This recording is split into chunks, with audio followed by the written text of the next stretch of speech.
एक ऐसा मैच जिसमें क्रिकेट इतिहास के दो सबसे पागल खिलाड़ी आपस में ही भिड़ गए थे। एक तरफ जहां ऑस्ट्रेलिया का सबसे बड़ा हैवान एंड्रू साइमंड्स था, तो वहीं दूसरी तरफ रफ्तार का सौदागर शोएब अख्तर था, जो अपनी रफ्तार के घमंड में आकर किसी से भी भिड़ जाता था। लेकिन इस मैच में शोएब अख्तर और वकार यूनुस ने मिलकर साइमंड्स को हल्के में लेकर उससे पंगा ले लिया, जिसके बाद गुस्से में आकर साइमंड्स ने ऐसा तांडव मचाया जिसे याद कर आज भी अख्तर के साथ पूरा पाकिस्तान कांप उठता है। वहीं वकार यूनुस तो साइमंड्स के पागलपन से इतना तंग आ चुका था कि वो बीच मुकाबले में ही बॉल साइमंड के सर पे मारने लग गया। यहाँ तक कि अंपायर के रोकने के बाद भी वकार यूनुस साइमंड्स के सिर को निशाना बनाकर बॉल मारे ही जा रहा था। लेकिन आखिर में साइमंड्स ने इस मैच में ऐसा क्या कर डाला था जिस वजह से इस मैच को आज भी याद किया जाता है? ये जानने के लिए इस वीडियो को पूरा जरूर देखना दोस्तों। टॉस उछाला जाता है और पाकिस्तान के कप्तान वकार यूनुस टॉस जीतकर पहले गेंदबाजी करने का फैसला लेते हैं। ये महामुकाबला 2003 के ओडीआई वर्ल्ड कप का था, जो कि एक ऐतिहासिक मैच बनने वाला था, क्योंकि इस मैच में एक तरफ जहां स्विंग का सुल्तान वसीम अकरम था, तो वहीं दूसरी तरफ ऑस्ट्रेलिया के पास ब्रेट ली नाम का तूफान था। एक तरफ जहां पाकिस्तान के पास शाहिद अफरीदी जैसा हथियार था, तो वहीं दूसरी तरफ एंड्रू साइमंड्स पागलपन की सारी हदें पार कर देने को तैयार था। एक तरफ जहां गिलक्रिस्ट, पॉन्टिंग, मैथ्यू हेडन जैसे दानवों की सेना थी, तो वहीं दूसरी तरफ पाकिस्तान के पास वसीम, वकार और शोएब अख्तर जैसे जानलेवा गेंदबाजों की फौज थी, जो पावर प्ले में ही बल्लेबाजों को घायल करके पवेलियन में बिठा देती थी। खैर, मैच शुरू होता है और ऑस्ट्रेलिया की तरफ से ओपनिंग करने एडम गिलक्रिस्ट के साथ मैथ्यू हेडन आते हैं। ये उस दौर की वो ओपनिंग जोड़ी हुआ करती थी जिसे देखकर ही गेंदबाजों के छक्के छूट जाते थे। हालांकि आज उनके सामने दुनिया के 3 सबसे खूंखार गेंदबाज खेल रहे थे। इस तरह पाकिस्तान की तरफ से इनिंग का पहला ओवर वसीम अकरम लेकर आता है, जिसकी लहराती हुई गेंदों का कोई जवाब नहीं होता था। हालांकि पहले ही ओवर में हेडन पारी की शुरुआत जबरदस्त चौके के साथ करते हैं, लेकिन तीसरे ओवर में एक बार फिर से गेंद वसीम अकरम के हाथ में होती है और इस बार वसीम अकरम एडम गिलक्रिस्ट को अपने जाल में फंसा लेते हैं। और वहीं वकार यूनुस तो कैच पकड़ने के बाद मानो पागल ही हो चुका था। इस तरह गिलक्रिस्ट का विकेट लेने के बाद पूरा पाकिस्तान मैदान पर जश्न मनाने लगता है, क्योंकि ये विकेट बहुत बड़ा था। इस तरह 10 के स्कोर पर ऑस्ट्रेलिया को पहला झटका लगता है और इसके बाद नंबर 3 पर बल्लेबाजी के लिए खुद कप्तान रिकी पॉन्टिंग आता है। मैच आगे बढ़ता है और इसी बीच 5वें ओवर में मैथ्यू हेडन वसीम अकरम को एक तगड़ा चौका ठोक देता है। इसके बाद हेडन का बल्ला रुकने का नाम नहीं लेता और वो एक के बाद एक शानदार चौके लगाता है। मैथ्यू हेडन की ये खासियत होती थी कि जब वो क्रीज पर होते थे तब तक स्कोर बोर्ड रुकने का नाम नहीं लेता था। इस तरह रिकी पॉन्टिंग और मैथ्यू हेडन पारी को तेजी से आगे बढ़ाते हैं, जिसकी बदौलत ऑस्ट्रेलिया 10 ओवर में 50 रन के आंकड़े को भी पार कर जाती है। अब ऑस्ट्रेलिया की टीम वापस पटरी पर आ चुकी थी, लेकिन तभी गेंदबाजी क्रम में एक बार फिर से बॉल वसीम अकरम के हाथों में होती है और वसीम अकरम इस बार आते ही हेडन की गिल्लियां बिखेर देते हैं। इस तरह ऑस्ट्रेलिया का एक और खूंखार बल्लेबाज पवेलियन जा चुका था। पाकिस्तान का ये जश्न बता रहा था कि हेडन का विकेट उनके लिए कितना बड़ा था। खैर, 27 रन बनाकर हेडन वापस लौट जाते हैं और 52 के स्कोर पर ऑस्ट्रेलिया को दूसरा बड़ा झटका लगता है। लेकिन इसके बाद नंबर 3 पर बल्लेबाजी के लिए डेमियन मार्टिन आते हैं, जिनसे ऑस्ट्रेलिया एक बड़ी साझेदारी की उम्मीद लगा रही थी। लेकिन पहली ही गेंद पर वसीम अकरम डेमियन मार्टिन को क्लीन बोल्ड कर देते हैं और इस तरह लगातार 2 गेंदों में ऑस्ट्रेलिया अपने 2 बड़े विकेट खो देती है। वहीं पाकिस्तान का जश्न तो रोमांच के 7वें आसमान को छू रहा था, क्योंकि वर्ल्ड कप जैसे टूर्नामेंट में ऑस्ट्रेलिया की ये हालत करना गेंदबाजों के लिए किसी सपने से कम नहीं होता था। वहीं वसीम अकरम अब हैट्रिक पर आ चुके थे। अब 52 के स्कोर पर ऑस्ट्रेलिया अपने 3 सबसे बड़े विकेट गंवा चुकी थी और अब हैट्रिक बॉल को झेलने के लिए नंबर 5 पर जिमी माहिर को भेजा जाता है और वो जैसे तैसे करके हैट्रिक बॉल को झेल जाता है। और इसकी अगली ही बॉल पर जिमी वसीम अकरम को एक शानदार चौका लगाता है। लेकिन इसी बीच अब तक शांत बैठा रिकी पॉन्टिंग एक शानदार चौका लगा देता है और पाकिस्तानियों को बता देता है कि खेल अभी तो शुरू हुआ है और असली मजा तो अभी बाकी है। दरअसल इसके बाद रिकी पॉन्टिंग सामने की तरफ एक और तगड़ा चौका ठोक देता है, लेकिन इतने भर से रिकी पॉन्टिंग का मन नहीं भरता और वो वकार यूनुस के इसी ओवर में एक और चौका ठोक देता है। इस तरह बैक टू बैक चौके खाने के बाद वकार यूनुस का दिमाग काम करना बंद कर देता है।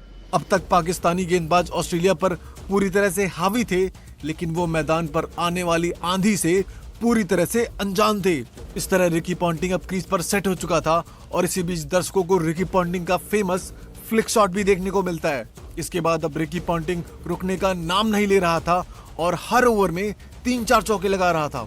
लेकिन इसी बीच वकार यूनुस जिमी माहिर को पवेलियन का रास्ता दिखा देता है और इस तरह 16वें ओवर में 86 के स्कोर पर ऑस्ट्रेलिया को चौथा झटका लगता है।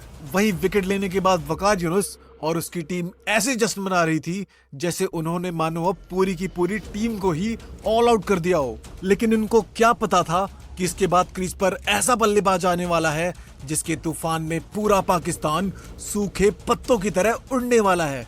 और उस हैवान का नाम एंड्रू साइमंड्स था, जिसकी हैवानियत आज पाकिस्तानियों को खून के आंसू रुलाने वाली थी। हालांकि एंड्रू साइमंड्स की ताकत से अभी तक पूरा पाकिस्तानी खेमा अनजान था, क्योंकि एंड्रू साइमंड्स ने अभी तक क्रिकेट में एक भी शतक नहीं लगाया था और न ही कोई ऐसी बड़ी पारी खेली थी जिसे कोई भी याद रख सके।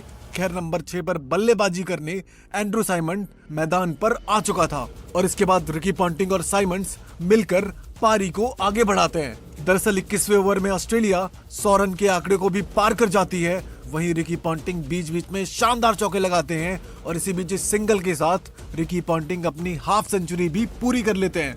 अब रिकी पॉन्टिंग क्रीज पर खूंटा गाड़ कर खड़े हो चुके थे। वहीं दूसरे छोर पर खड़े एंड्रू साइमंड्स भी अब चौकों में डील कर रहे थे। लेकिन इसी बीच बॉलिंग अटैक में एंट्री होती है रफ्तार के सौदागर शोएब अख्तर की और अख्तर अपनी तेज तर्रार गेंद से रिकी पॉन्टिंग को कैच आउट करवा देता है। इस तरह मैच में एक बार फिर से पाकिस्तान की वापसी होती है। वहीं 53 रन बनाकर रिकी पॉन्टिंग पवेलियन चले जाते हैं और इस तरह 146 के स्कोर पर ऑस्ट्रेलिया की आधी टीम वापस लौट चुकी थी। लेकिन असली खेल तो अब शुरू हुआ था और जिसका अंदाजा किसी भी पाकिस्तान को बिल्कुल नहीं था। दरअसल पॉन्टिंग के विकेट के बाद बल्लेबाजी के लिए ब्रैड हॉग आता है। तभी 31वें ओवर में साइमंड अफरीदी को एक नजाकत भरा चौका लगा देता है। लेकिन ये साइमंड के तूफान की एक आहट भर थी, असली तांडव तो अभी शुरू भी नहीं हुआ था। तभी इसी बीच साइमंड्स अब्दुल रज़ाक को एक और तेज तर्रार चौका लगा देता है। इसके बाद साइमंड्स अब रुकने का नाम नहीं लेता है और एक के बाद एक चौके पे चौके लगाने लगता है। अब साइमंड्स धीरे धीरे अपना विकराल रूप धारण कर रहा था और साइमंड्स की इसी तेज तर्रार पारी की बदौलत ऑस्ट्रेलिया 36वें ओवर में ही 200 रन के आंकड़े को पार कर जाती है। साइमंड्स की हैवानियत भरी पारी का अंदाजा आप इसी बात से लगा सकते हैं कि ऑस्ट्रेलिया के आखिरी 50 रन सिर्फ 31 बॉल में ही आ चुके थे। वहीं एंड्रू साइमंड्स इस चौके के साथ 83 रन के स्कोर पर पहुंच चुका था और अब पाकिस्तान को साइमंड्स के पागलपन का अंदाजा होने लगा था। खैर, मैच आगे बढ़ता है लेकिन तभी 39वें ओवर में ब्रैड हॉग रन आउट हो जाते हैं और इस तरह 216 के स्कोर पर ऑस्ट्रेलिया अपना छठा विकेट भी गंवा देती है। हालांकि पाकिस्तान अब सिर्फ एक ही विकेट के सपने देख रहा था और वो था साइमंड्स का विकेट, जिसके पीछे पाकिस्तान का हर गेंदबाज हाथ धोकर पीछे पड़ा हुआ था। जिस विकेट के पीछे वसीम, वकार और अख्तर की तिगड़ी लगी हुई थी, यहाँ तक कि वकार यूनुस और शोएब अख्तर तो विकेट के लिए स्लेजिंग तक कर रहे थे। लेकिन एंड्रू साइमंड्स आज अलग ही रूप में दिख रहा था। खैर, मैच आगे बढ़ता है और साइमंड्स गेंदबाजों की पिटाई जारी रखता है। पाकिस्तान का ऐसा कोई भी गेंदबाज नहीं बचा था जिसकी पिटाई आज साइमंड्स ने ना की हो। गेंदबाज बस आ रहा था और साइमंड्स की मार खाकर जा रहा था। इससे ज्यादा अब कुछ भी नहीं दिख रहा था। इसी बीच गुस्से में आकर 45वें ओवर में एक बार फिर से शोएब अख्तर आता है, लेकिन इस बार भी उसके साथ वही सुलूक होता है जो अब तक सभी गेंदबाजों के साथ हो रहा था। शोएब अख्तर की इस बार ऐसी पिटाई की जाती है कि वो ओवर खत्म होने पर माथा पीट रहा होता है। वहीं 45 ओवर खत्म होते होते ऑस्ट्रेलिया 260 रन के आंकड़े को टच कर जाती है। हालांकि अभी भी पूरे 5 ओवर का खेल बचा हुआ था, या यूं कहें कि पाकिस्तान की मौत का असली खेल अभी बाकी था। इसके बाद मैच का 46वां ओवर वसीम अकरम को सौंप दिया जाता है, जिनसे पाकिस्तान उम्मीद लगा रहा था कि शायद वो साइमंड का विकेट निकाल लेंगे। लेकिन इस बार वसीम अकरम की भी बराबर धुलाई की जाती है, यहाँ तक कि चौका खाने के बाद वसीम अकरम अपने फील्डर पर ही भड़क जाता है। इस तरह पाकिस्तान के गेंदबाजों का रिएक्शन अब साफ बता रहा था कि वो साइमंड्स के तांडव से कितने ज्यादा फ्रस्ट्रेट हो चुके थे। इस समय तक साइमंड्स के पागलपन की बदौलत ऑस्ट्रेलिया के लिए रनों की नदियां बह रही थी। तभी एक बार फिर से ओवर लेकर शोएब अख्तर आता है और इस बार वो इयान हार्वी का विकेट ले लेता है। इस तरह 270 के स्कोर पर ऑस्ट्रेलिया का 7वां विकेट गिर जाता है। हालांकि अभी भी पाकिस्तानियों की मौत के रूप में एंड्रू साइमंड्स क्रीज पर खड़ा हुआ था, जो अब अपने करियर का पहला शतक भी ठोक चुका था।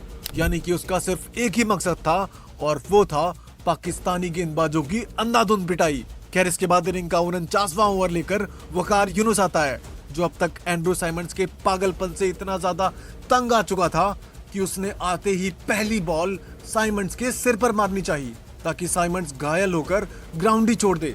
लेकिन जैसे तैसे करके साइमंड्स बच जाता है और इस बॉल पर कंगारुओं को एक्स्ट्रा रन मिल जाते हैं। लेकिन ये सब देखकर साइमंड्स का खून भी गुस्से में उबल चुका था और वकार की अगली ही बॉल पर साइमंड्स गुस्से में आकर एक और ताकतवर छक्का ठोक देता है, जिसे देखकर वकार यूनुस तिलमिला उठता है। हालांकि इसी बीच ब्रेटली अपना विकेट गंवा देते हैं, लेकिन एक बार फिर से स्ट्राइक पर साइमंड्स होता है। लेकिन तभी पागलपन की सारी हदें पार कर चुका वकार यूनुस तिलमिलाकर एक बार फिर से बॉल साइमंड्स के सिर पर मार देता है। हालांकि इस बार भी किस्मत के चलते बॉल साइमंड्स के सिर पर नहीं लगती, लेकिन अब साइमंड्स का गुस्सा सातवें आसमान को छू रहा था और साइमंड्स वकार यूनुस को खूब गालियां देता है। वहीं अंपायर भी वकार यूनुस को लंबे समय तक समझाता है और इस तरह अब इस मैच का रोमांच और गर्मा गर्मी पीक पर पहुंच चुकी थी। अब दोनों ही टीमें एक दूसरे की जान लेने पर उतर आई थी और इस तरह कुछ देर बहस करने के बाद अंपायर वकार यूनुस को बॉल डालने से साफ मना कर देता है, क्योंकि अब वो गेंदबाजी ना करके मैदान पर कुछ और ही कर रहा था। और इसके बाद बची हुई गेंदें दूसरे गेंदबाज से डलवाई जाती हैं और इसके बाद इनिंग का अंतिम ओवर वसीम अकरम लेके आता है, जिसकी पहली ही बॉल पर साइमंड्स एक लंबा छक्का लगा देता है, जिसे देखकर पूरा पाकिस्तानी खेमा सहम उठता है। इसके बाद इसी ओवर में साइमंड एक और तगड़ा चौका ठोक देता है और इस तरह वसीम अकरम जैसा गेंदबाज भी आज साइमंड्स के रडार में आ चुका था।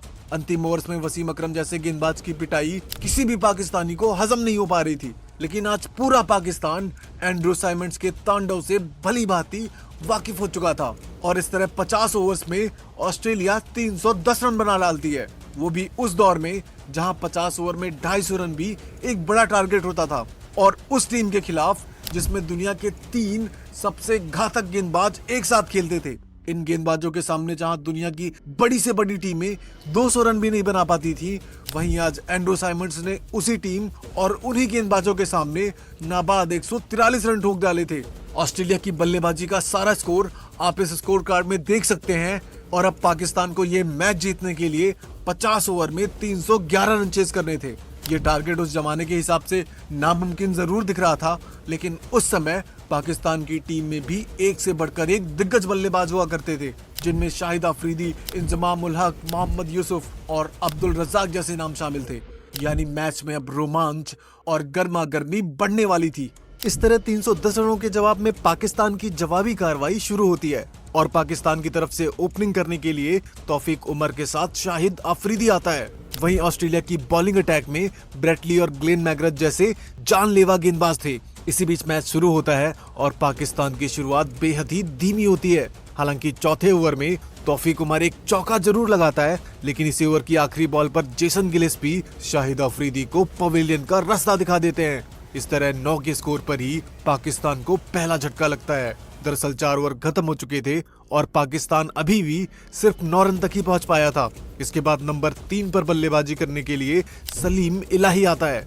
मैच फिर से आगे बढ़ता है और पाकिस्तान मैच में वापसी करने के लिए एड़ी चोटी का जोर लगा देता है, लेकिन ऑस्ट्रेलिया की घातक गेंदबाजी के सामने पाकिस्तान के बल्लेबाज ऐसे दिख रहे थे जैसे मानो आज ऊंट पहाड़ के नीचे आ गया हो। हालांकि इस बीच इक्का दुक्का शॉट जरूर लगते हैं, लेकिन 12वें ओवर में ब्रेटली की वापसी होती है और ब्रेटली अपनी रफ्तार के चंगुल में तौफीक उमर को फंसा लेते हैं और पवेलियन का रास्ता दिखा देते हैं। इस तरह महज 38 के स्कोर पर पाकिस्तान की टीम अपना दूसरा विकेट भी गंवा देती है। अब इसके बाद बल्लेबाजी के लिए पाकिस्तान के जाने माने बल्लेबाज इंजमाम उल हक आते हैं, जो आते ही एक शानदार चौका लगाते हैं, लेकिन ये चौका उन्होंने ग्लेन मैग्रथ को जड़ा था, जिसके जवाब में अगली ही बॉल पर ग्लेन मैग्रथ इंजमाम का विकेट ले लेते हैं और अपना बदला पूरा करते हैं। वहीं 49 के स्कोर पर पाकिस्तान अपना तीसरा सबसे बड़ा विकेट गंवा देता है और अब पाकिस्तान की पूरी टीम ताश के पत्तों की तरह बिखर रही थी। कोई भी बल्लेबाज ऑस्ट्रेलिया के आतंक के सामने टिक नहीं पा रहा था।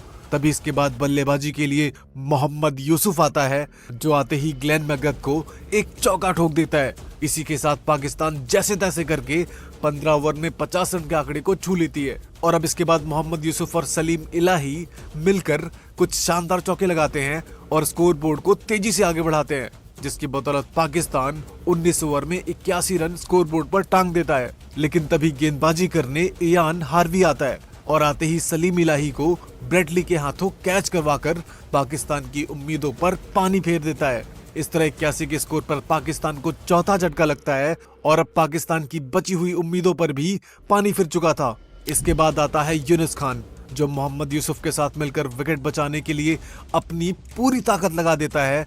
तभी इसी बीच 25वें ओवर में पाकिस्तान के 100 रन भी पूरे हो जाते हैं। लेकिन जीत अभी भी पाकिस्तान से कोसों दूर दिख रही थी, क्योंकि जिस तरह से कंगारू गेंदबाज पाकिस्तान पर हावी हो रहे थे, उसे देखकर तो 200 रन तक पहुंचना भी एक सपने जैसा लग रहा था। लेकिन पाकिस्तान की इस कंगाली में आटा तो तब गीला हुआ जब अगले ही ओवर में एंड्रू साइमंड्स मोहम्मद यूसुफ का कैच हवा में उड़कर पकड़ लेता है। इस तरह एंड्रू साइमंड्स पाकिस्तानियों का पीछा फील्डिंग में भी नहीं छोड़ रहा था। वहीं सिर्फ 103 के स्कोर पर पाकिस्तान अपना 5वां विकेट भी खो देता है। साइमंड्स का ये कैच देखकर पाकिस्तान समझ गया था कि उसने साइमंड से पंगा लेकर कितनी बड़ी गलती कर दी है, क्योंकि आज पाकिस्तान जहां भी आगे बढ़ने की कोशिश कर रहा था, साइमंड्स उन्हें वहीं पर दबोच ले रहा था। खैर, मैच आगे बढ़ता है और बल्लेबाजी के लिए अब्दुल रज्जाक को भेजा जाता है। लेकिन तभी ब्रैड हॉक की एक फुल टॉस पर यूनुस खान भी पॉन्टिंग को एक आसान कैच दे बैठता है और इस तरह महज 125 के स्कोर पर पाकिस्तान का छठा विकेट भी गिर जाता है। पाकिस्तानी टीम का ये कोलैप्स देखकर ऐसा लग रहा था जैसे मानो आज पाकिस्तान के सारे बल्लेबाजों को कोई सांप सूंघ गया हो। तभी इसके बाद मैच आगे बढ़ता है और पाकिस्तान के लिए इक्के दुक्के चौके देखने को मिलते हैं। लेकिन थोड़ी देर हाथ पैर चलाने के बाद अब्दुल रज्जाक भी ब्रैड हॉक का शिकार बन जाता है। इस तरह 147 के स्कोर पर पाकिस्तान का 7वां विकेट भी गिर जाता है। ऑस्ट्रेलिया की घातक गेंदबाजी के सामने पाकिस्तान के सभी बल्लेबाज लाचार नजर आ रहे थे और ऐसा लग रहा था जैसे ऑस्ट्रेलिया के गेंदबाजों को देखकर ही पाकिस्तान के बल्लेबाज खुद को सरेंडर कर रहे हो और ऑस्ट्रेलिया का खौफ आज सर चढ़कर बोल रहा था। हालांकि इसके बाद राशिद लतीफ और वसीम अकरम के बीच एक जबरदस्त साझेदारी बनती है और ये दोनों मिलकर ऑस्ट्रेलिया के गेंदबाजों की कुछ देर तक जमकर पिटाई करते हैं। यहां तक कि राशिद लतीफ 3 छक्के भी मारता है और वहीं वसीम अकरम भी कुछ हवाई फायर करते हैं। इस तरह दोनों के बीच 54 रनों की ताबड़तोड़ साझेदारी भी बनती है, जो पाकिस्तानी फैंस का एंटरटेनमेंट जरूर करती है। लेकिन अब बहुत देर हो चुकी थी। 39 ओवर तक पाकिस्तान 200 के आंकड़े को टच कर लेता है, लेकिन तभी ब्रैड हॉज राशिद लतीफ को क्लीन बोल्ड कर देता है और पाकिस्तान की चंद लम्हों की खुशी पर ग्रहण लगा देता है। इसके बाद वसीम अकरम को भी हार्वी वापसी का रास्ता दिखा देते हैं और इस तरह पाकिस्तान की पूरी टीम लड़खड़ा जाती है और एक के बाद एक विकेट गिरता जाता है। इस तरह पाकिस्तान 228 रनों पर ही ढेर हो जाता है और पूरी टीम ऑल आउट हो जाती है। पाकिस्तान की तरफ से वसीम अकरम और राशिद लतीफ ने सबसे ज्यादा 33 रन बनाए थे और इसके अलावा कोई भी बल्लेबाज 20 और 30 रन से आगे नहीं बढ़ पाया और इस तरह ऑस्ट्रेलिया को 82 रनों के मार्जिन से एक बड़ी जीत मिलती है, जिसके पीछे सबसे बड़ी वजह एंड्रू साइमंड्स की वो 143 रनों की हैवानियत भरी पारी थी, क्योंकि साइमंड्स की बदौलत ही ऑस्ट्रेलिया पाकिस्तान के सबसे खतरनाक गेंदबाजों के सामने 311 रनों का पहाड़ जैसा स्कोर बना पाई थी। इस तरह एंड्रू साइमंड्स जैसे हैवान से पंगा लेकर पाकिस्तान के गेंदबाजों ने इतिहास की बहुत बड़ी गलती कर डाली थी, जिसे याद कर आज भी पाकिस्तान के गेंदबाज माथा पीट लेते होंगे। दोस्तों, आप एंड्रू साइमंड्स की इस खतरनाक पारी को 10 में से कितने नंबर देना चाहेंगे? और हाँ, आपके हिसाब से शोएब अख्तर और ब्रेट ली में से कौन सा गेंदबाज ज्यादा खतरनाक था, ये भी कमेंट में जरूर बताना। उम्मीद करते हैं आपको हमारी वीडियो जरूर पसंद आई होगी। मिलते हैं अगली वीडियो में।